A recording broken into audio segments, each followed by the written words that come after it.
some time talking about brows. If you've noticed in magazines and on runways, the brows, they're really big. A nice, big, beautiful brow is very much back in style right now, a la Lily Collins, the actress. So, Lindsay, you're going to demonstrate to us how we might be able to get that bold brow. Yeah. And you picked Jen. It's Jen, right? Yes. From the audience, because she's got light hair. I picked her, yeah, because she's blonde, and because brows are always always come up as, how do I fill them in? What's the trend? I'm not sure what to do. Yeah. And brows really frame the face. So anytime you're wearing makeup, brows are totally a necessity, and when you put them on, it changes the look and completes the look. Absolutely they do, and Yeah. a lot of people just forego that and get right into the makeup. Exactly. It's not going to look as good if your brows are crazy. No, think of like framing a picture. You're framing your face and you're framing your eye. Okay. So we're going to actually use a brow pen today because she does have a lighter blonde hair. So what we're going to do is actually paint on the hair follicle so it looks natural. And do you have to choose that pen in a certain color then? Yeah, I've just chosen a light shade.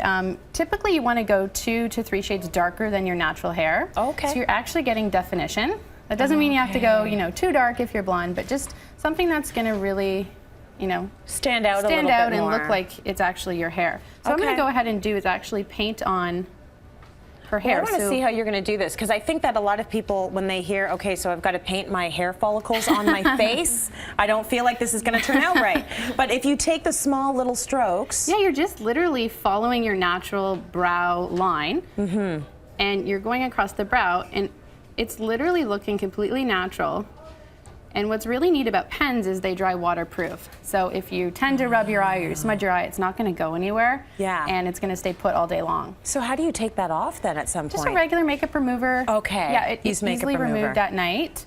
But even just, I barely went over her brow, and it already looks completely framed, and it really makes her eyes pop, which is really what we want to focus on. Absolutely. Now, if you'll notice, one thing you did not do was go and make her a crazy arch or do something that's not natural. That's a really good point. You really have to go with your natural shape, right? Yeah, if you're making an arch or you're doing something above and beyond what you naturally have, then that's where it stands out, and you're going to feel uncomfortable throughout the day. It's not going to look like your natural brow shape.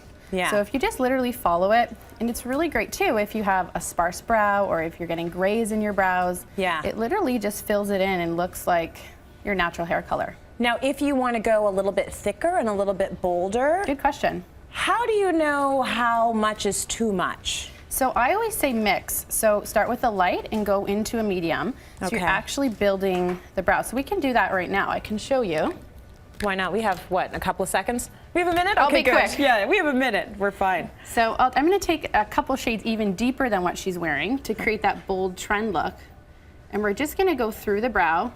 Okay. And again, creating that hair-like texture and moving the bristles. So when you do it at home, you're literally just following what you naturally have, and it's going to come out beautiful.